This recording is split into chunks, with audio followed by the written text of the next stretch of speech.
ಇಲ್ಲ ಅಧ್ಯಕ್ಷರೇ. ಹಿಂದೆ ಏನಿತ್ತು, ಬಿಜೆಪಿ ಸರ್ಕಾರ ರಾಜ್ಯದಲ್ಲಿತ್ತು, ಕೇಂದ್ರದಲ್ಲಿ ಈಗಲೂ ಕೂಡ ಬಿಜೆಪಿಯ ಸರ್ಕಾರ ಇದೆ. ಆವತ್ತು ಅವರ ಘೋಷಣೆ ಏನಿತ್ತು, ಡಬಲ್ ಇಂಜಿನ್ ಸರ್ಕಾರ, 2 ಇಂಜಿನ್ ಸೇರಿ ನಾವು ಕರ್ನಾಟಕಕ್ಕೆ ಎಲ್ಲೋ ಒಂದು ತಗೊಂಡೋಗ್ತೀವಿ ಅಂತೆಲ್ಲ ಹೇಳ್ತಾ ಇದ್ರು. ಆದ್ರೆ 1 ಇಂಜಿನ್ ಫೇಲ್ ಆಯ್ತು, ಜನ ರಿಜೆಕ್ಟ್ ಮಾಡಿದ್ರು. ರಾಜ್ಯದ ನಿಮ್ಮ ಇಂಜಿನ್ ಕೆಲಸ ಮಾಡ್ತಾ ಇಲ್ಲ ಅಂತ ಅವರನ್ನು ಹೊರಗೆ ಹಾಕಿ ನಮ್ಗೆ ಆಶೀರ್ವಾದ ಮಾಡಿದ್ರು. ಯಾವ ಮಟ್ಟಕ್ಕೆ ನಮ್ಮ ಸ್ನೇಹಿತರು ಬಿಜೆಪಿಯವರು ಆ ಕಾಲದಲ್ಲಿ ಅಥವಾ ಕೇಂದ್ರದ ಸರ್ಕಾರದ ಬಿಜೆಪಿಯ ಸರ್ಕಾರ ಈ ರಾಜ್ಯದಲ್ಲಿ ಕರ್ನಾಟಕದಲ್ಲಿ ಕಾಂಗ್ರೆಸ್ ಬಂದ ನಂತರ ಕೇಂದ್ರದಿಂದ ನಮಗೆ ಬರಬೇಕಾದಂತ ಸಹಾಯ, ಕೇಂದ್ರದಿಂದ ಆಗ್ಬೇಕಾಗಿತ್ತು ಕೋಆಪರೇಷನ್ ನಮಗೆ ಸಿಗ್ತಾ ಇಲ್ಲ ಅಂತ ಒಂದೇ ಒಂದು ಉದಾಹರಣೆ ಏನಂದ್ರೆ ಅಧ್ಯಕ್ಷರೇ, 2023-24 ಭೀಕರವಾದಂತ ಬರಗಾಲ ಇದ್ದ ಸಂದರ್ಭದಲ್ಲಿ ನಮಗೆ ಡಿಸಾಸ್ಟರ್ ಮ್ಯಾನೇಜ್ಮೆಂಟ್ ಮುಖಾಂತರ ನಮಗೆ ಬರಬೇಕಾಗಿತ್ತು ಅನುದಾನ ಕೂಡ ಬಂದಿಲ್ಲ. ನಮ್ಮ ರಾಜ್ಯ ಸರ್ಕಾರ ಬಹುಶಃ ಸುಪ್ರೀಂ ಕೋರ್ಟ್ಗೆ ಹೋಗಿ ಅಲ್ಲಿ ನಮ್ಮ ಪರಿಸ್ಥಿತಿಯನ್ನು ತೋರಿಸಿ ಅಲ್ಲಿಂದ ಡೈರೆಕ್ಷನ್ ಕೊಟ್ಟು ಕೇಂದ್ರ ಸರ್ಕಾರಕ್ಕೆ ಹಣವನ್ನು ಬಿಡುಗಡೆ ಮಾಡಿ ಅಂತ ಡೈರೆಕ್ಷನ್ ಬಂತು. ಆವಾಗ ಹಣವನ್ನು ಬಿಡುಗಡೆ ಮಾಡಿದ್ರು. ಬಹುಶಃ ಡಿಸಾಸ್ಟರ್ ಮ್ಯಾನೇಜ್ಮೆಂಟ್ ಮುಖಾಂತರ ನಮಗೆ ಹಣ ಅಲ್ಲಿಂದ ಬರಬೇಕಾಗಿದ್ದಂತ ಹಣ ಬರ್ತಾ ಇಲ್ಲ. ಜಲ್ ಜೀವನ್ ಮಿಷನ್ ಇಂದ ಬರಬೇಕಾಗಿತ್ತು, ಬರ್ತಾ ಇಲ್ಲ. ಈಗ ಮನ್ರೇಗಾ ಕೂಡ ಸ್ಕ್ರಾಪ್ ಮಾಡಿರ್ತಕ್ಕಂಥದ್ದು ನಮಗೆ ರಾಜ್ಯಕ್ಕೆ ನಷ್ಟ ಆಗುತ್ತೆ.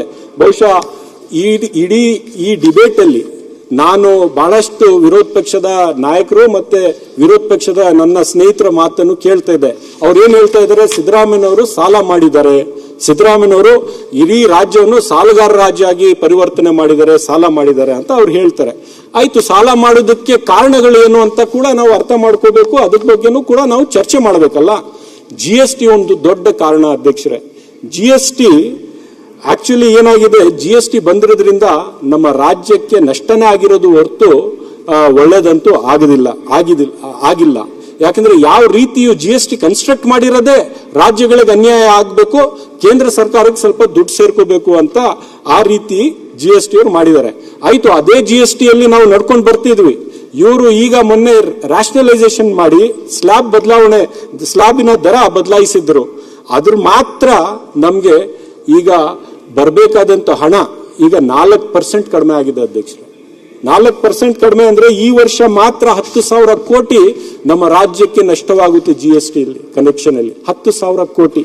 ಮುಂದಿನ ವರ್ಷ ಅಂದಾಜು ಪ್ರಕಾರ 15,000 ಕೋಟಿ ನಷ್ಟ ಆಗುತ್ತೆ.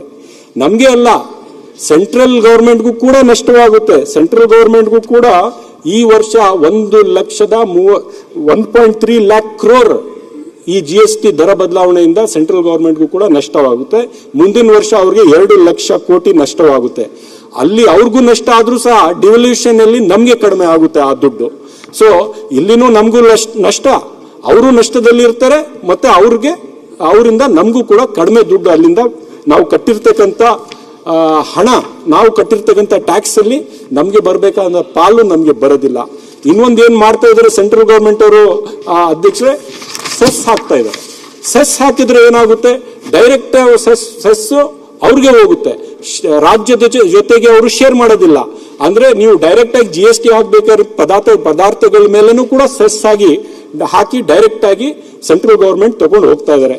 ಸನ್ಮಾನ್ಯ ಅಧ್ಯಕ್ಷರೇ, ಈಗಾಗಲೇ 15 ದಿನ ಹಣಕಾಸಿನ ಆಯೋಗದಿಂದ ರಾಜ್ಯಕ್ಕೆ 65,000 ಕೋಟಿ ನಮಗೆ ನಷ್ಟವಾಗಿದೆ. 65,000 ಕೋಟಿ ನಷ್ಟ. ಆ ವಿಶೇಷ ಅನುದಾನ ಏನ್ ಕೊಡ್ಬೇಕಂತ ಅನೌನ್ಸ್ ಮಾಡಿದ್ರು, ಆ ಘೋಷಣೆ ಕೂಡ ಅವರು ಈಡೇರಿಸಿಲ್ಲ. ನಮ್ಮ ರಾಜ್ಯದಿಂದ ಫೈನಾನ್ಸ್ ಮಿನಿಸ್ಟರ್ ರಾಜ್ಯಸಭಾ ಮೆಂಬರ್ ಆಗಿ ಹೋಗಿದ್ದಾರೆ, ನಮ್ಮ ರಾಜ್ಯದ ಒಂದು ಪ್ರತಿನಿಧಿಯಾಗಿ ಹೋಗಿದ್ದಾರೆ.